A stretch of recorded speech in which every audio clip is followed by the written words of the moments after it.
Sir வணக்கம் sir. நல்லதொரு குடும்பம் பல்கலைக்கழகம் என்று சொல்லுவோம். அந்த வகையில் ஒரு இனியதொரு குடும்பம் சென்ற ஆண்டு ஏப்ரல் மாதத்தில் நாங்கள் அனைவரும் குடும்பத்துடன் டேட் பாருங்கள், ஏப்ரல் 7ஆம் தேதி 2024. அப்போ நாங்கள் என்னுடைய 60ஆம் கல்யாணம், அதற்காக என்னுடைய கோ பிரதர் உண்மையாகவே ஒரு நல்ல உறவு, நட்பு எல்லாமே சார். எல்லாம் கோயிலுக்கு போயிட்டு வந்துட்டு அப்போ தான் வெயில் ஸ்டார்ட் ஆகுது. வெயில் ஸ்டார்ட் ஆகிட்டு அப்புறம் கோயிலெலாம் போட்டு ஒரு 1 வீக் இருக்கும். 2 கால்லையுமே சார், ரைட் லெஃப்ட் ரெண்டுமே ஜென்ரலாக சுகர் பேஷண்ட்னா எக்ஸிமாம்பாங்க. எக்ஸிமாங்கிறது எப்படின்னாக்க சின்ன ஒரு காயமாட்டாகும், அரிச்சோம்னா பெரிய இன்ஃபெக்ஷன் ஆகிடும். அந்த லெவலில் தான் இது எக்ஸிமா ஃபார்ம் ஆனது. இப்படி தாக்கம் ஓராண்டு காலமாக நானும் எவ்வளோ மெயின்டைன் பண்ணுறேன் சார். இது நம்ம 2 வகையில் இன்ஃபெக்ஷன் ஃபார்ம் ஆகும் சார். ஒன்று, நம்ம ஹெரிடிட்டேரியல், நம்ம பிறந்த பொழுது என்ன இருந்ததோ அதுக்கான வாய்ப்புகள் இருக்குது. இப்போ நான் பிறந்த 60 ஆண்டுகள் ஆச்சு. நம்ம சொல்கிறோம் இல்லையா, 60ஆம் கல்யாணம் பண்ணணுன்ட்டு. ஏன் சொல்கிறோம் காரணம் என்னன்னாக்க, 60 ஆண்டுகளுக்கு முன்பாக மரணம், ஜனனம், இறப்பு, பிறப்பு, நம்ம பிறந்த அதே நேரம், காலம், சூழ்நிலை அனைத்தும் ரிப்பீட் ஆகும். அந்த ஒரு காலகட்டத்தில் ஒரு கோயிலுக்கு போய்ட்டுறோம். அங்கே காலபைரவர்கள் போகிறோம். திருக்குடையில் இருக்குது. காலனை வசஞ்ச இடம், வதம் செய்த இடம் அது. இதெல்லாம் இருக்கா? கண்டிப்பாக இருக்குது சார். ஒவ்வொரு இடத்துக்கும் ஒரு சக்திங்கிறது இருக்குது. இது நான் தமிழர்கள், முகமதியர், கிறிஸ்தவர்னு சொல்லலை, எல்லா இடத்துலையும் அங்கங்கே நல்ல சக்தி இருக்குது. எப்படி கரண்ட்டில் பாசிட்டிவ், நெகட்டிவ், நியூட்ரல்னு இருக்கோ, நமக்கு எவ்வளோக்கு எவ்வளோ பாசிட்டிவ் சக்தி இருக்கோ அவ்வளோக்கு எவ்வளோ நெகட்டிவ் சக்தியும் இருக்கும். உலகிலையும் சரி, எல்லா இடத்துலையும் சரி.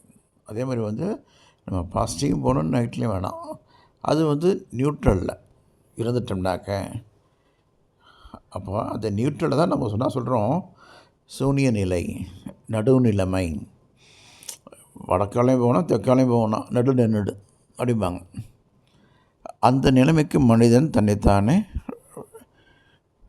தயார் செய்து கொள்ளும் வாழ்க்கையில் சார். அப்போது ரொம்ப கஷ்டம் வந்தாலும் அழமாட்டான், ரொம்ப சந்தோஷம் இருந்தாலும் குதித்து சிரிக்க மாட்டாங்க சார், அமைதியாகவே இருப்பாங்க. அந்த நிலைகளுக்கு எனக்கு ஒவ்வொரு படியாக இறைவன் படிக்க வச்சார். அவருடைய தாக்கம் தான் அது. சரியாக போனால் 25ஆம் ஆண்டு, இப்போது மார்ச் மாதம் உகாதி இருந்தது, 29 நினைக்கிறேன் சார். அன்றைக்கி ஆரம்பித்த வெயில் இன்ஃபெக்ஷன், நானும் எவ்வளவோ சிரமப்பட்டு அப்படி சொல்ல மாட்டேன். இது நோய்க்கான காரணம் யாருமே இல்லை, நான் மட்டுமே. எப்படி சார் நான் மட்டும்? ஏன் உடம்பு நான் தானே காரணம்.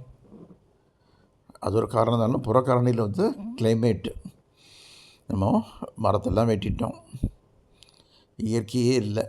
இங்கேருந்து நம்ம பாலக்காடு போகிற வரைக்கும் வெயில் கொளுத்துது. அந்த கேரளா ஸ்டேட் என்ட்ரின்னு ஆகிட்டோம்னா ஒரு மரத்தை வெட்டுறாங்களா? இன்னும் மரம் வைக்கிறாங்க. எத்தனை மரங்கள் இயற்கையாக அப்படியே தானாக முளைச்சி வருது சார். இதெல்லாம் பார்ப்போம், நம்மளை மாற்றிக்குவோம் சார். எக்ஸிமான்னு சொல்கிறோம், எக்ஸிமா மேலே இன்ஃபெக்ஷன். அது இதோடைய டீட்டெயிலாக டிஸ்கிரிப்ஷனில் தரேன் நான், மக்கள் போய் பாருங்கள். இது எப்படி காப்பாற்றிக்கிட்டேன்? அலோபதிக் கண்டிப்பாக கொஞ்சம் வேணும் சார், ஆன்டிபயோட்டிக்லாம் சாப்பிட்டு தான் ஆகணும். வாழ்க்கை முறையை மாற்றினேன் நான், உணவு பழக்கத்தை மாற்றினேன். அப்போது அது என்ன ஒன்றாக்க, இந்த இன்ஃபெக்ஷன் ஃபார்ம் ஆகி டெவலப் ஆகிறப்போ thrombosis in right lower limb vein. த்ராம்போசிஸ்ங்கிறது ரத்தக்கட்டு நோய். அது ரத்த கட்டிடுச்சுனாக்க நம்ம வலது காலுக்கு யூஸ்வலாக சுகர் பேஷண்ட்டுக்கு ரத்த ஓட்டம் குறைவாகும்.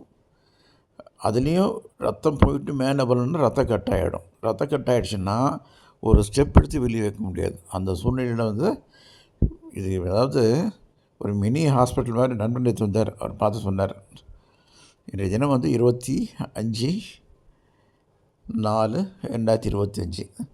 இது நேற்று காலையில் எடுத்த ஃபோட்டோ சார். அந்த கீழே எல்லா ஃபோட்டோவும் கீழே டேட் அண்ட் டைம் இருக்கும் கொடுத்துருப்பேன் பாருங்கள். இது வந்து